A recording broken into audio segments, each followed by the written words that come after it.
I just wanted to introduce myself. I'm Heather Hagenduff, Reverend Heather Hagenduff. I'm also working temporarily for Interfaith Alliance of Colorado as a reproductive health and justice organizer.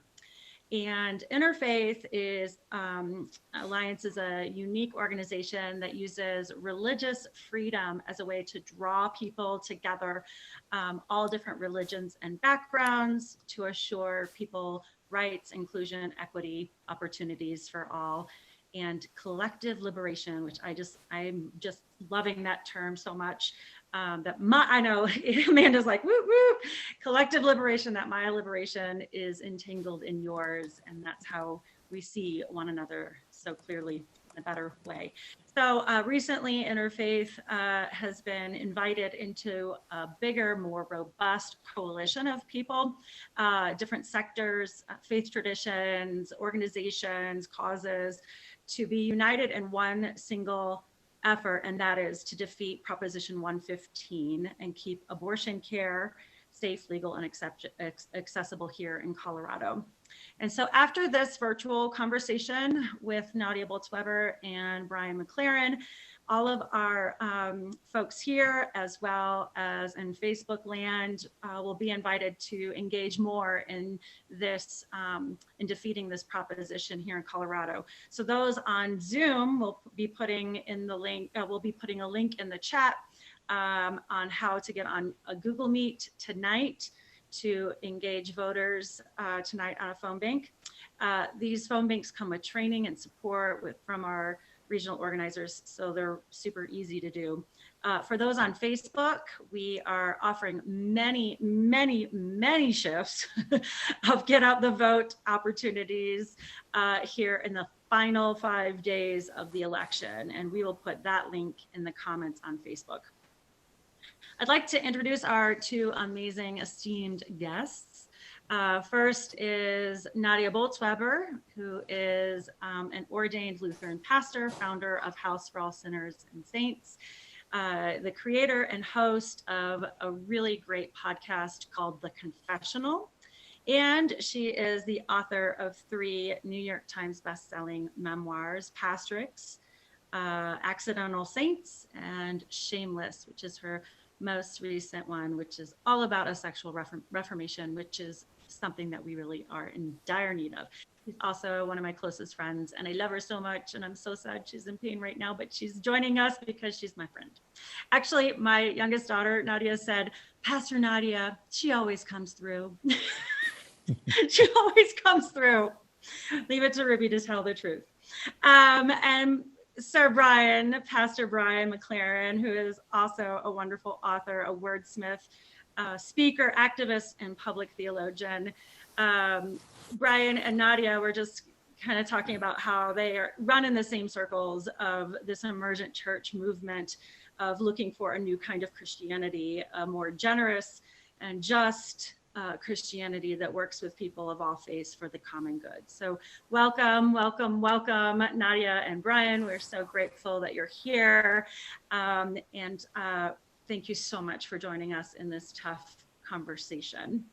I actually thought, since we are in such a stressful time and we tend to cling to rigidity during stress times, to talk a little bit about growth and opening a question about growth. And that question is one myth that you grew up with as youth about abortion that you later realized was not true. So a myth about abortion. And let's maybe start with Brian on that question. Well, Heather, I'm really old, right? So I'm old enough that when I grew up in the church, we never talked about abortion. It wasn't an issue because I was Protestant. The Protestants I was around, and I was a very conservative evangelical Protestant family, abortion wasn't even an issue for us. It was only a Catholic issue. I don't think I ever even heard the word until I was a senior in high school. And I took a philosophy class that was sort of an advanced placement thing. And one of the professors, or one of the teachers, assigned us a term paper, and I got assigned abortion. And I remember reading about it, and my parents had no opinion on it. So if I were to say a myth, here's the myth. A lot of people think that Protestants have always cared about this, and it's just not true. In fact, this will shock some people, but the leading Southern Baptist preacher when I was a kid was a guy named W.A. Criswell.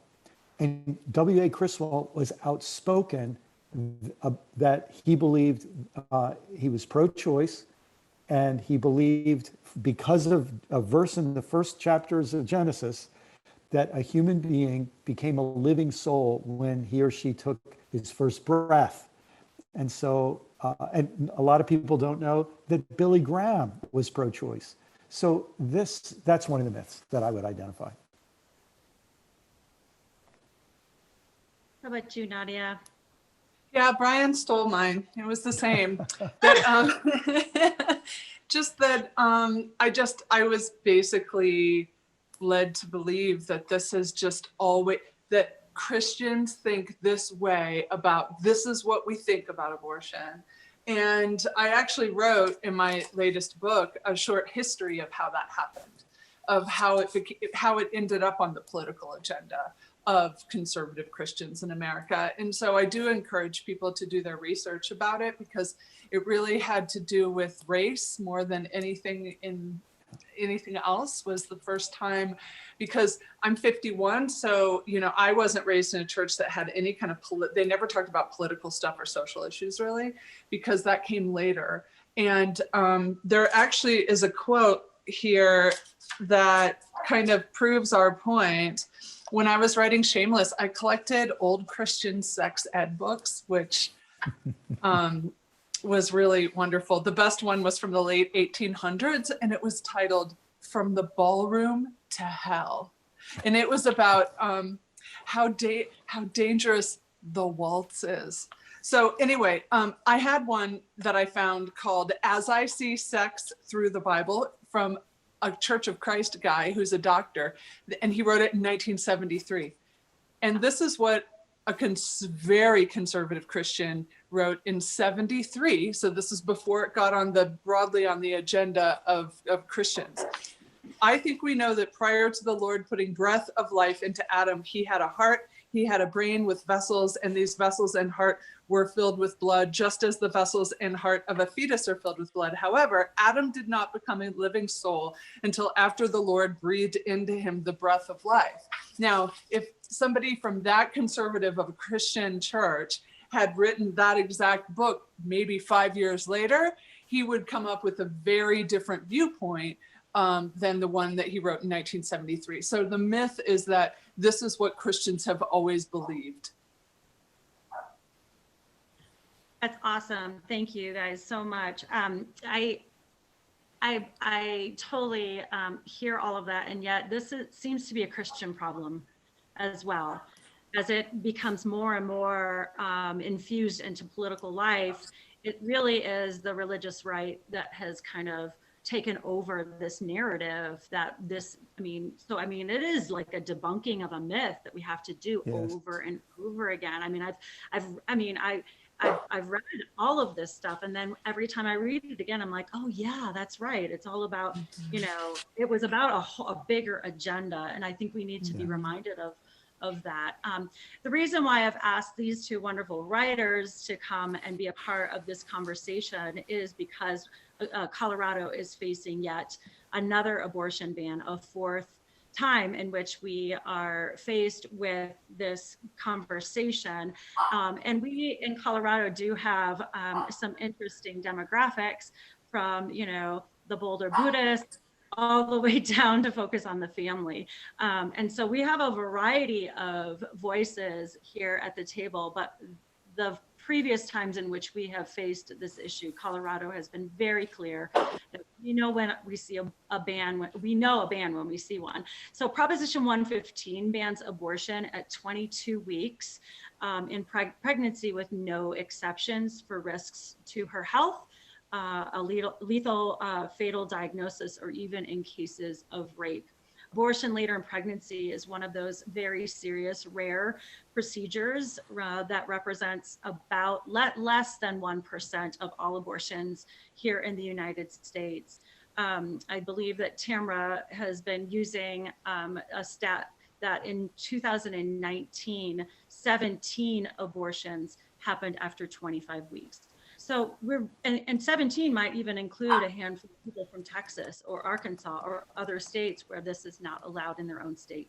So what is it that we are really talking about is been my investigative question, but also just recognizing that that we are giving up a large part of our democracy to take away freedoms every time.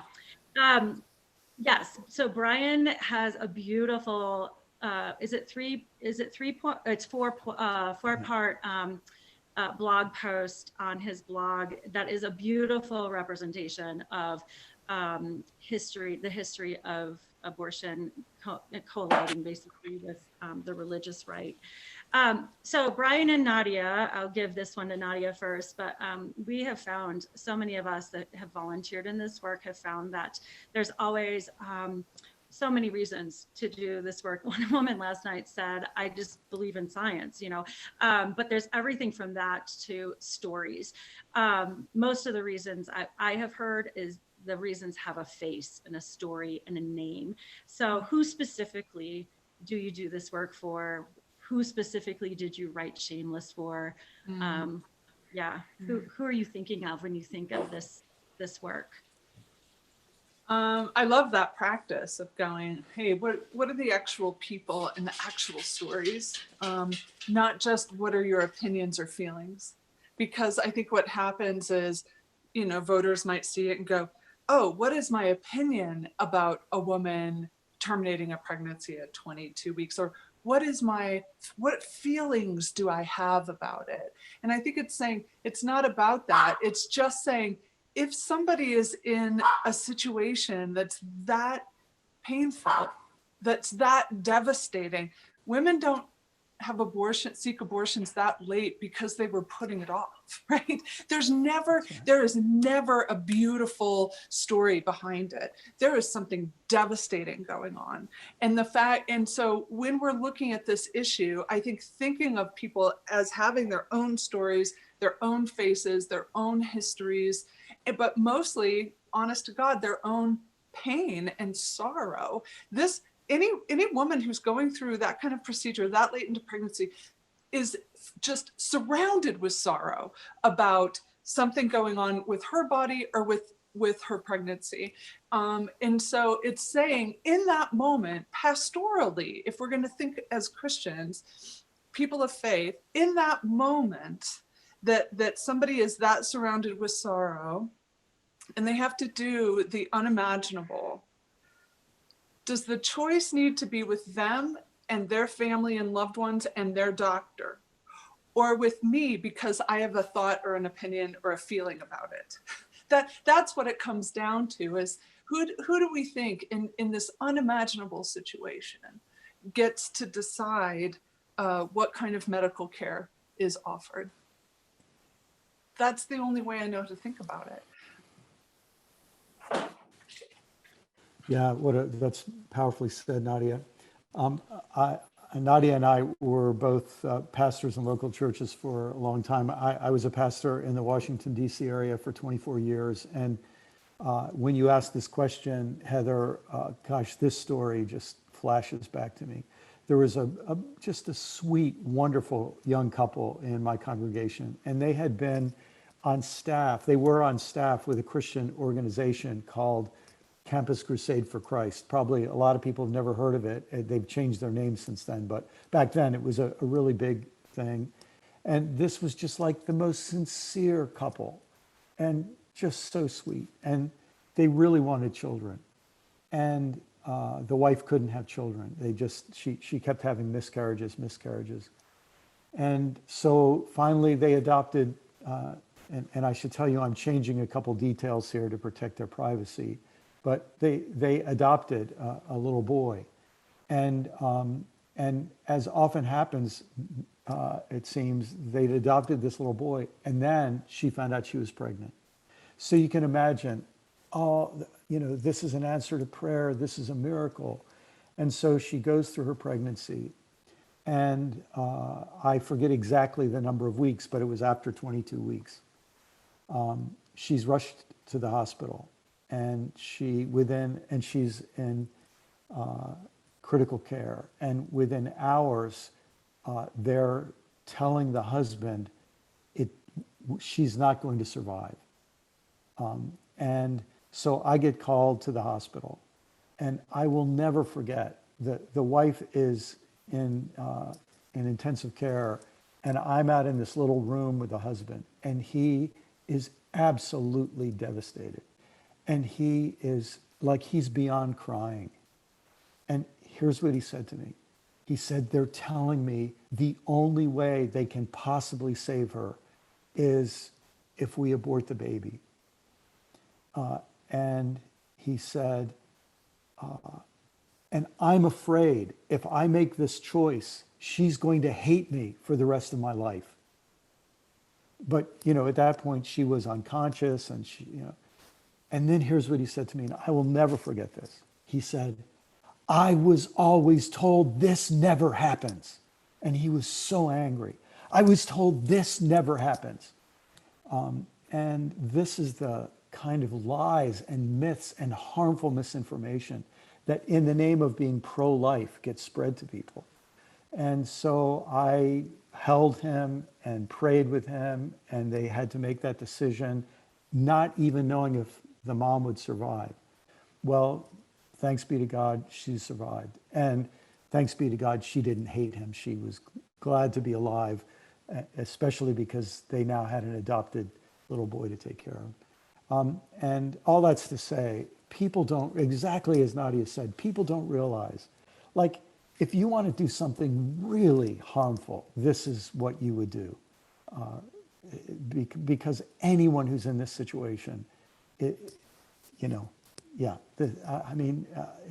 talk about misguided, but I just think so much in this whole discussion is about people who are being misguided and misinformed, and things are being misrepresented to them. And it's so sad because they're playing on people's moral sincerity, and it's terrible. Yeah, I actually find that piece to be really pernicious, is that it really does prey upon people's desire to protect the innocent, or to protect life, or to speak for those who don't have a voice. That there's a virtue to that is being exploited for this purpose. Right. So, I mean, the both of you are kind of saying at the end of the day, it comes down to mercy and compassion, not morality. I mean, it's this place of, there's aftercare with that couple, especially for the community that's surrounding that couple. There's aftercare for trauma and the emotional well-being of that couple, so that they can parent that child. That is the gift, right? That they're gonna have this community that's around them, that's surrounding them, that's not shaming them and condemning them, but that's putting their lives back together.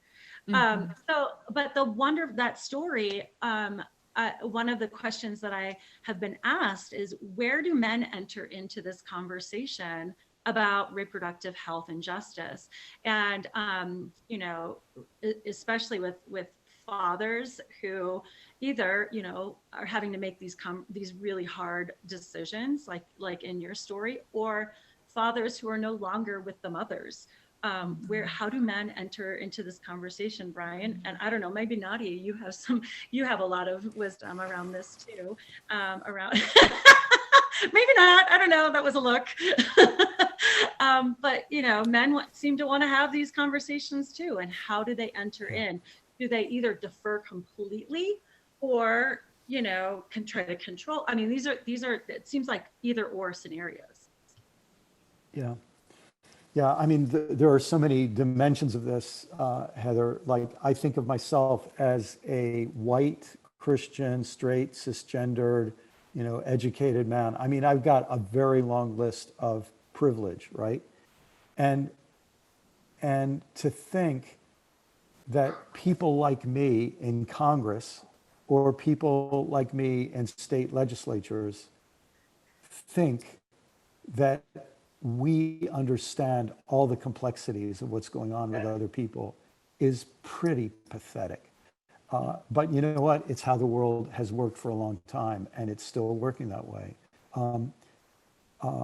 It's one of the things about that term reproductive justice that really strikes me, because you know, in almost all cases, it takes a man and a woman, at least it takes a sperm and an egg to get a baby going, and then the woman is left with all the pressure and with her freedom being taken away. And just the unfairness of that should make people pretty upset.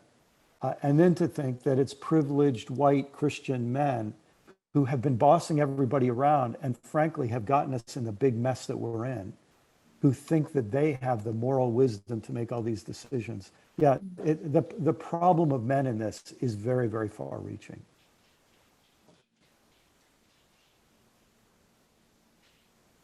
Nadia, any thoughts? Maybe we should jump to the next question. Well, girl, you know what I think. I mean, I'm like, where's the legislation that makes it illegal to ejaculate inside a female who does not want to be pregnant? Where's that legislation? Why is that never, ever, ever what we're fighting? Right. And if people have a visceral response to like, oh my God, you could never do that, think it through. Why do you have a visceral response at telling somebody what they can or cannot do with their body? A man, what a man can or cannot do with their body and their reproductive acts in the world. There's never been an attempt to legislate that. So, and it does take two. And, you know, as somebody, yeah, I won't say anymore, but yes. And just to be clear, you know, we're talking about all humans with uteruses. You know, there are complications to, you know, trans men, you know, who have been in relationships that were not, you know, equal or equitable or all of that too, or mutual. So, I mean, we have to include all people with uteruses in this conversation. And yet, you know, there seems to be a piece of the puzzle that's missing. And the other piece of the puzzle that's missing is what is this role of the Christian? What is the role of the church and the Christian in this conversation as well? And both of you have been pastors of the church. And, you know, there is a sense that the church is, I don't know, the morality police, the purity police. And is that helpful? Is that useful anymore in our day and age? Well, this is another subject that goes in many different directions. I'll say something, and then Nadia, I'm really interested in what you'll say about this. But let me say, first of all, that I was a pastor for 24 years, and I speak to clergy all the time, as does Nadia. I know the religious world, and I just want to say that the religious world has no qualifications to be the moral police. Let's talk about the Catholic Church. I mean, let's be honest. The Catholic Church, you know, first of all, there are a lot of Catholics lying. This is just a lie. They're telling people if you're Catholic, you have to vote Republican. They're telling people that you have to be single issue voters. Can I just tell you, I have talked to Catholic ethicists, bishops, all the rest. Some people may tell you that, but they're lying to you if they tell you that. But who wants to say that the Catholic Church, that's been involved in the biggest pedophilia scandal in the history of the human race, are suddenly in this great position of high moral authority? I mean, there's so much I want to say about that. But I just also want to say that among Protestants, and evangelicals in particular, because a lot of people don't know that significant percentage of mainline Protestants, and in fact, some mainline Protestant denominations, are very much on board with reproductive justice.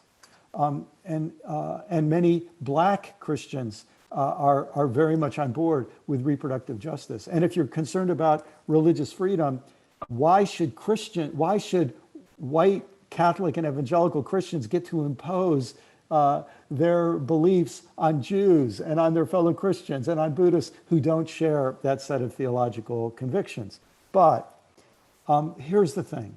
The church, if they want this to work, they should start with persuasion, not legislation. And here's the irony. The Catholic Church hasn't even persuaded Catholics to go along with its teachings on sexuality. Where do they get off to think that they can get everybody else to go along with their teaching? By legislation. They haven't succeeded at persuasion. And here's my suspicion. My suspicion is that most of the Christians, Catholic or Protestant, who are involved in this don't realize that what's really behind this is racism and money. And what's really behind this are efforts to control Supreme Courts and other courts for financial interests and racial interests. And sincere people are being tricked and made foot soldiers of something that's pretty nefarious. But at any rate, I'm all for Christians of any sort, as well as Jews and Buddhists and anybody trying to persuade people. But jumping to legislation, that is dirty.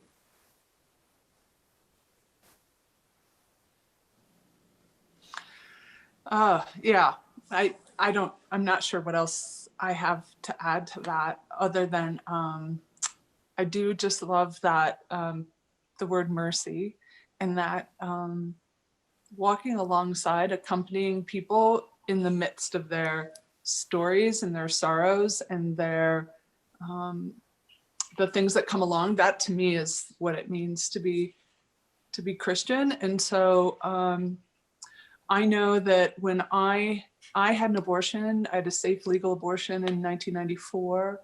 And that one of the things that I will never forget is my friend Claire, this beautiful New Zealander. She knew how hard that decision was for me because how much I love babies is just a well-known fact.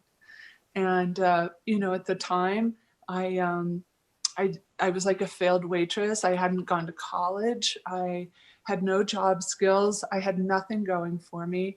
And I hadn't seen it. I was just sober. I hadn't seen a dentist for 6 years. It was not the time.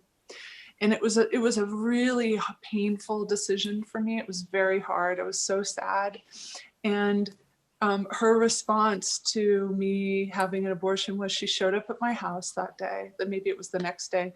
She made me some soup and some homemade bread and this perfect orange and a bar of chocolate, and she wrapped it in this basket in this beautiful kind of antique napkin, and she just sat with me.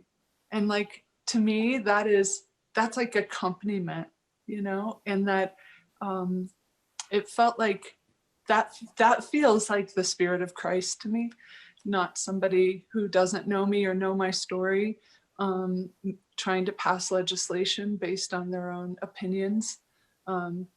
So I like the term mercy when we're talking about this, and really taking people's own stories seriously enough to accompany them within those stories. So I can also say that because I had access to a safe and legal abortion when I needed it, I was able to take a really particular path in terms of eventually getting educated, having children when I was ready, about four or 5 years later, going into seminary, becoming a writer. And my work has had an impact on a lot of people. And I don't think that I could have ever taken the path and done the work I did if I had been a single mom, an uneducated single mom with no job skills in my mid-20s, 24 years old. So I'm so grateful I had the path, that it was available to me, and I could become a mother when I was ready. So the broader scope of reproductive justice is also to create systems that support single moms if they choose it, and support women or people with uteruses who don't choose it. Right. Well, that's what truly pro-choice is. Every year I give money to Planned Parenthood, and I give money to Colorado Christian Services, which is a Christian adoption agency. You know, you know why? Because it's pro-choice. Right, right. And so one of the things that you do such a great job with, Nadia, is releasing people of their shame. And if that could be the role of the church, the one Right. thing that the church does, we would have had a good day. Yeah, totally. Or just giving people a blessing, really giving them a blessing, like blessing what their lives are, blessing their sorrows, giving. I mean, what if that's what Christians were known for instead of being judgmental? People like, do you know any Christians? Oh, are those the people who just bless things all the time? They're just like throwing around blessings. Yeah, Oh my God. weird. You just walk around town and bless things all the time. Well, you two are a blessing. I want to ask just a bonus question because, hey, folks, we are kind of running out of time. Already there are people being trained on our phone bank on the Google Meet. And for those of you who are on Facebook, we will give you the link to go and sign up for one of the many shifts for Get Out the Vote. But the miracle question, you know the miracle question, don't you? Okay, so suppose tonight we all go to bed and while we sleep, a miracle happens. And when you wake up tomorrow, what are some of the concrete visual ways, things that you notice that would tell you that life had suddenly gotten better? Oh, that we lived in a representational democracy. That would be where the actual people, that it was like majority rule. That would be. That's a visual. Yeah. That's amazing. It's not very visual. No, Yeah. but you might turn on the news and that might come up on the news. What's your miracle question? Like, what would be like, suddenly you wake up, you go out into the world and you could tell that life is suddenly better?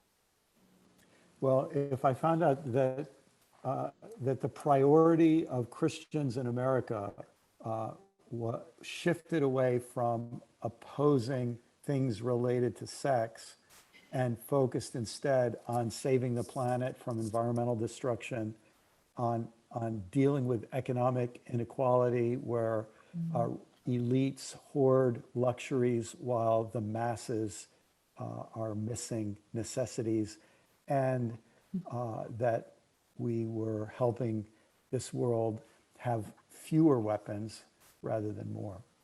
So we built peace. If I saw this is what churches are really involved with, I would think, oh man, what happened while I was asleep?